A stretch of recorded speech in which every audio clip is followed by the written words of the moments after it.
Was a court right to deny Shamima Begum a citizenship appeal? 0207 862 2222 is the number. I'd love to know what you think. Supreme Court judges have ruled that Shamima Begum will not be allowed to challenge the removal of her British citizenship. Her citizenship was revoked on national security grounds after she travelled to Syria as a teenager to join the Islamic State Group. Now aged 24, it was her last chance to challenge the removal of her citizenship within the UK legal system. But her lawyers say that they are planning to take her case to the European Court of Human Rights. They argued that she was trafficked as a 15-year-old, which the authorities should have prevented. Do you think it was right to deny her appeal? What are your thoughts on this, Christian? Yeah. Okay. Full stop, move on. Really? Look, the only way that you can think it was wrong for us to remove her citizenship is if you are ignorant of the facts, essentially. It's not just that she bought into propaganda online, went out, immediately regretted it.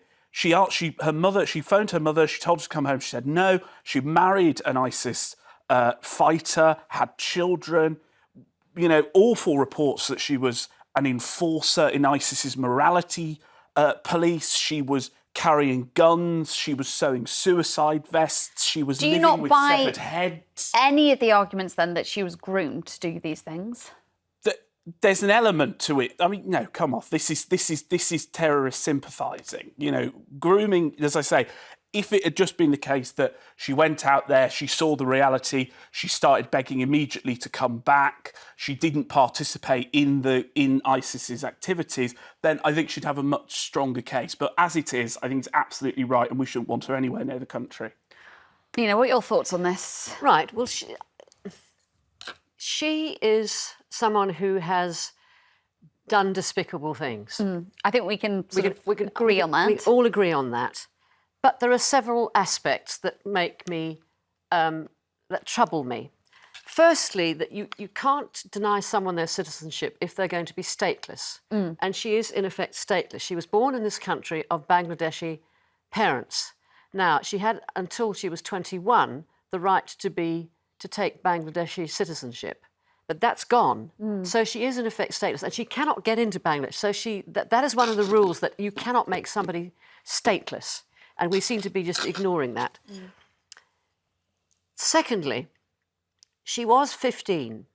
Now, 15, whether you like it or not, say, oh, she was nearly 16, or she is not technically an adult. And if you know anything about teenage girls, their heads can be filled with fantasy, of romance, of drama, of passion. They can be easily swayed, easily trafficked, if you like, easily groomed. And then when you get into that situation, so you're there, 15 years old, and there's some, ISIS soldier, how dramatic is that? Then you're having a relationship with them, you're having sex at the age of 15, 16, how fabulous is all of this, blah, blah, blah. And it's all very dramatic. It looks like a movie or something. So I think that she can't be blamed entirely for what she did. She added to which, if you allow this to happen, and in future times, if there's a far more autocratic government, this can be set a precedent, so people could be removed of their citizenship in the future. And I'd hate to see a situation where that could be abused and misused. Christian, do you think that could be the case? I mean, this has never really happened before. Ripping up someone's passport just doesn't happen. But in this case, they've seemed to have managed. It seems more political. I think it also happened with a white Brit. I think was he called Jihadi Jack or something, and he had dual citizenship with Canada, and we removed his citizenship on the basis that he wasn't being left stateless. I mean, there is an element to which, she lost her British statehood. In failing to then apply for Bangladeshi statehood, she almost made herself stateless. But, I don't have any qualms whatsoever. I don't think she expressed any regret until she tried coming back to the country. She didn't express remorse when she first went out there. She participated in atrocities. Well, the remorse thing is an interesting one, because if anyone's seen any interviews with her, she does come across pretty sort of stony-faced, like there isn't a lot of empathy going on there.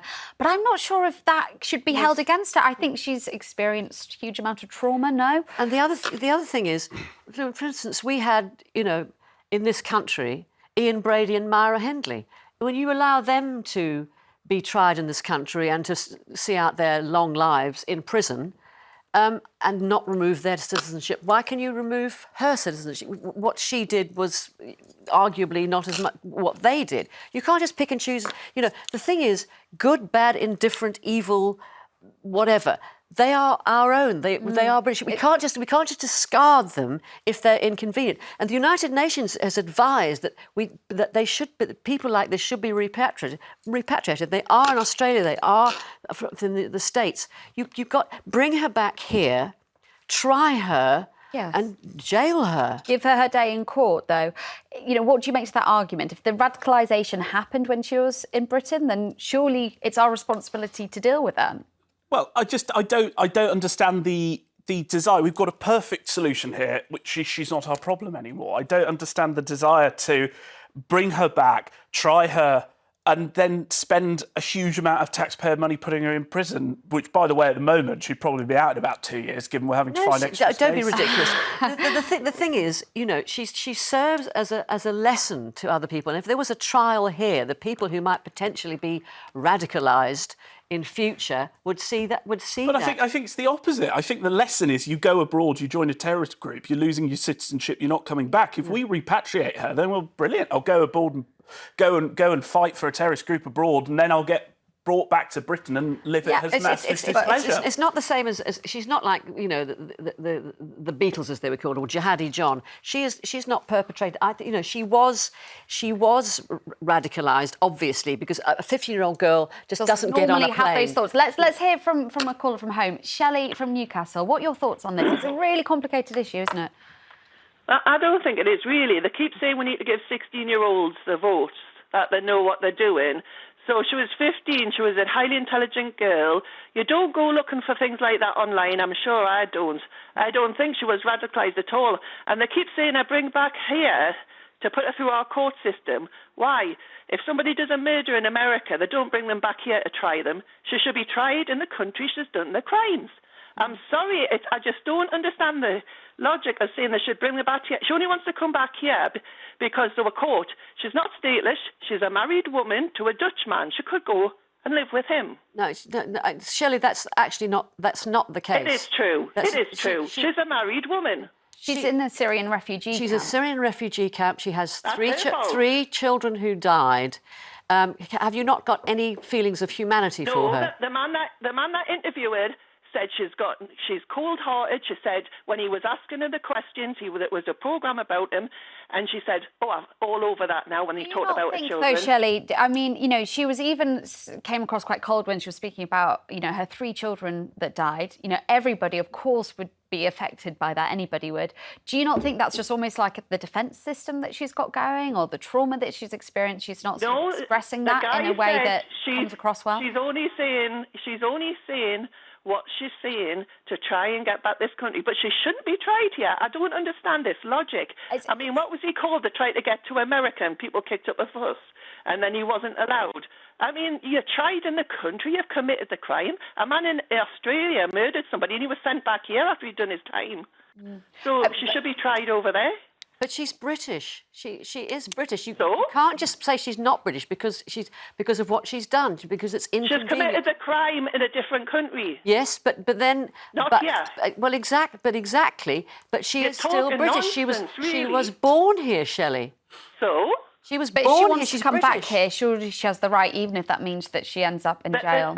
There's other people committed crimes abroad that are British, but they've been tried in the country. They've committed the crime. But the thing is that You're making excuses? that she's not going to be tried in the country she's in, because that is not necessarily not regarded as a crime, but that is not the situation. She's in a camp, and she should be brought back here and tried and made an example of. For expense.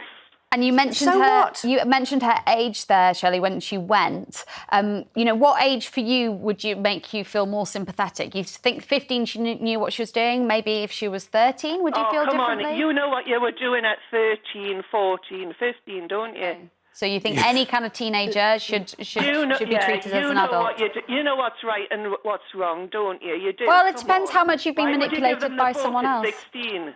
Yeah, I mean, if there's an adult that's grooming you, that's manipulating you, that's sexually exploiting you, then there's many examples out there where teenagers can be impressionable. They were highly intelligent girls, very intelligent. Highly intelligent they know what doesn't right mean was from wrong. Highly intelligent doesn't mean they have common sense, Shirley. And you're obviously very lucky in that you have had a very much more straightforward upbringing in life. No, I haven't actually. You don't know my background. No, I don't know your background, but I'm assuming that you were not open to radicalisation of that kind. And I think it's very difficult until you know exactly what that would mean. Well, Shelley, thank you so much. You raised some really, really good points there. Right, after the break, we're going to be taking more of your calls on whether a court was right to deny Shamima Begum her citizenship appeal. 0207 862 2222 is the number. But now, more of your calls on whether it was right to deny Shamima Begum her citizenship appeal. 0207 862 2222 is the number. Right, should we go straight to some calls? Ruth from Argyll and Bute, what are your thoughts on this? I do not think she should be allowed back in this country. I disagree with Nina Myskow. I like Nina Myskow, but I totally disagree with her. This girl was able, at 15, to organise herself and two friends to go abroad, and she showed no empathy whatsoever when talking about human heads in a bucket. She said it didn't bother her. I think she'd be left there in that country. And do you not think, Ruth, there's a chance that she'll be radicalised more if she's left in a Syrian refugee camp? Like, is it not best to actually have her on UK shores where we know exactly what she's doing, exactly what she's up to? Well, who's going to watch her? Who's going to watch her on the UK shore? Is someone going to watch her every minute of the day? Well, yeah, I guess in she prison will be. she will be watched every moment of the day. I mean, she's... No. No, you don't think she'd go to prison here? Well, the prisons are full. Our prisons are already full. We don't need any more psychopaths put into the prisons. Well, I think you're calling her a psychopath. I mean, that's not exactly a medical diagnosis. I mean, I am no. Look, she's obviously done despicable things, but she is at heart still a human being, and she is British, and she was born here, and we should look after or punish our own. It shouldn't be left to other people to pick up our pieces. Ruth, can I just ask you, do you think she would actually be a security threat if she came back to England or the UK? Yes, I do. You do?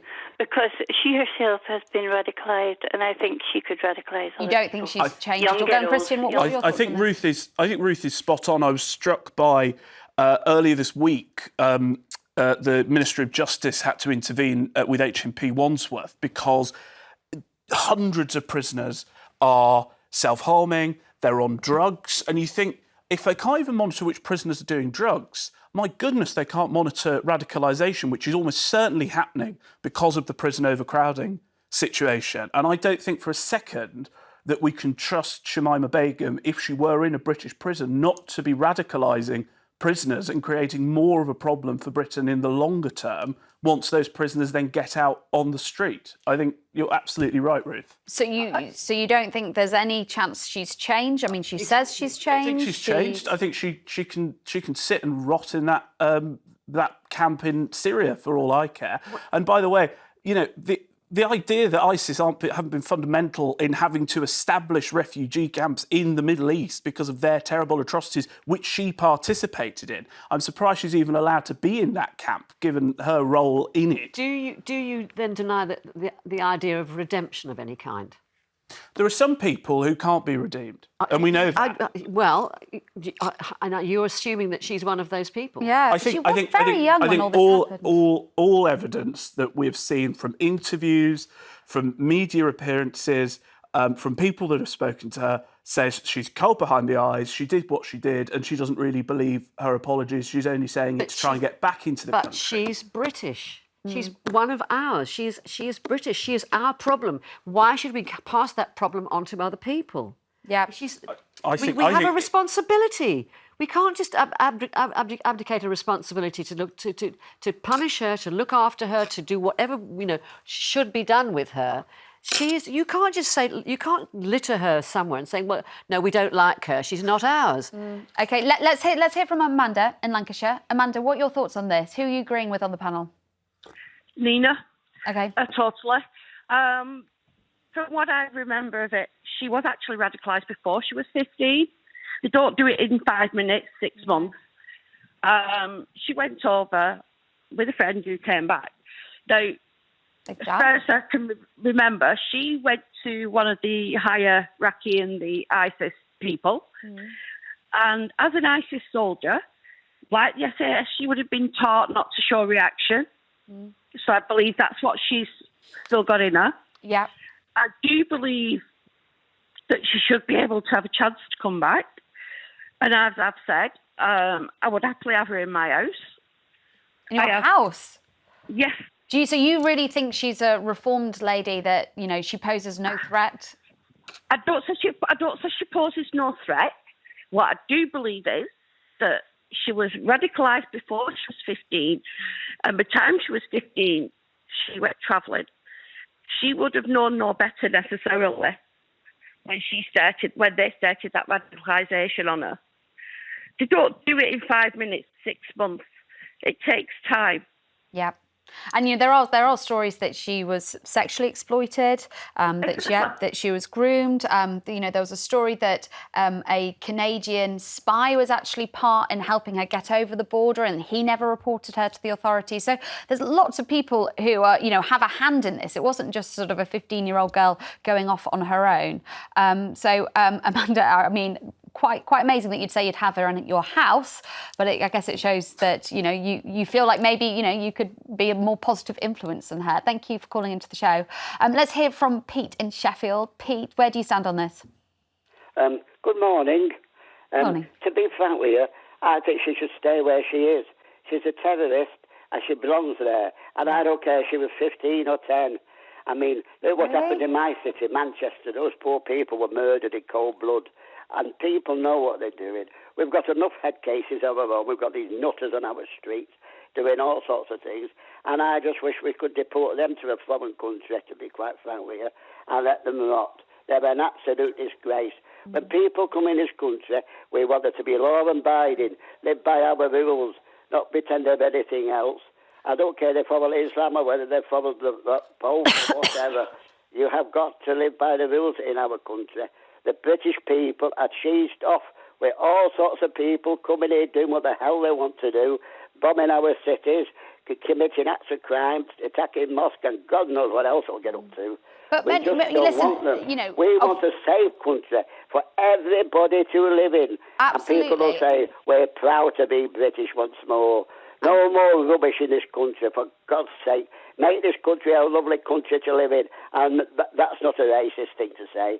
That is quite blunt, and if that's the way you like it, that's the way you love it. Pete, I hear you loud and clear. The only thing I want to see in my country is Manchester United when it travels. Okay.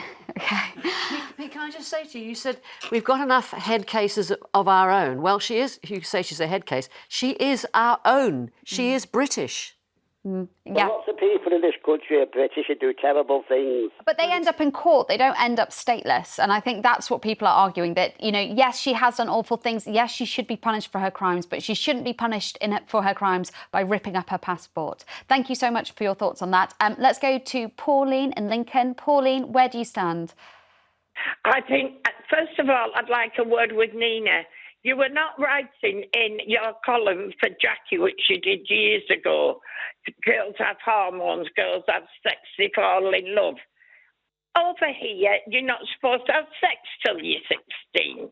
I know a lot do, but you're glamorising it. Now, you yourself are part British and part whatever. But you don't go round. She's been fetched up in this country by our laws to know the difference from right and wrong, and which the law deems they know from 7, 9 to 11.